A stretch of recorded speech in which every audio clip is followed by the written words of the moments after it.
All right. I think it was last week. I was watching the stream of Inspiring Philosophy and another guy. They were reviewing a debate between Ben Shapiro and Alex O'Connor. So I was watching a little bit more of that debate. I had seen a little bit of it before, but so in this video, Alex O'Connor kind of goes after Christianity, essentially saying that Christianity is taking ownership of a legacy that it has no right to. Right?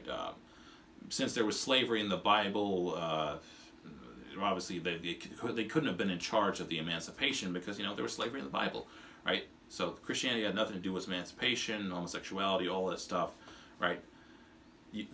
That Christianity essentially has no right to take ownership of where we are today because of all the stuff that happened in the Bible.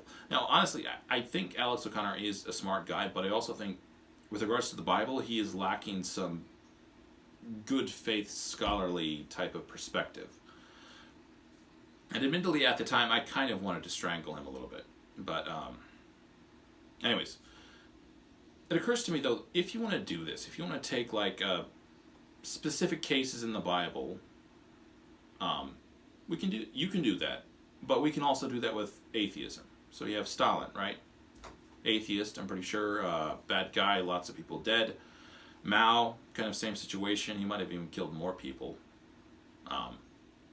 You have Jeffrey Dahmer, right? Atheist. You have the dude who came with social Darwinism. I don't know if he was an atheist, but he was at least a very avid critic of the church.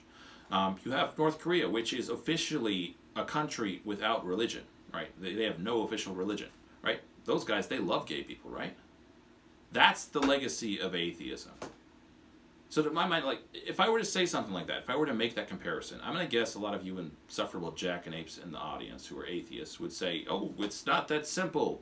It's a nuanced thing. It was more complicated than that. It's not just theology. It's a lot of other different factors that go into making a country what it is. Yes, that's correct. So how about we apply that to the Bible? A lot of what went on in the Old Testament, I don't think of it as being like very ideal, right? At least once in the New Testament, Jesus says something to the effect that for the hardness of your hearts, Moses gave you such and such. I believe it was directly in reference to divorce, I think. Ratings of divorcement or something like that. I tend to maybe apply that a little bit more broadly. I tend to think that in the Old Testament, God was taking the Israelites and working with them where they were at that point in time, right? He didn't want to... Point being, the Israelites had been in and amongst other cultures for a long period of time. They already had their own ways of doing things. And I don't think God wanted to come along and just put everything on them all at once. Just saying, like, everything you've been doing wrong up to this point in time is wrong. You have to stop doing all of it and do things this way now, or I'm going to start smiting people. That's how I would, the context in which I would interpret the Old Testament. Yeah.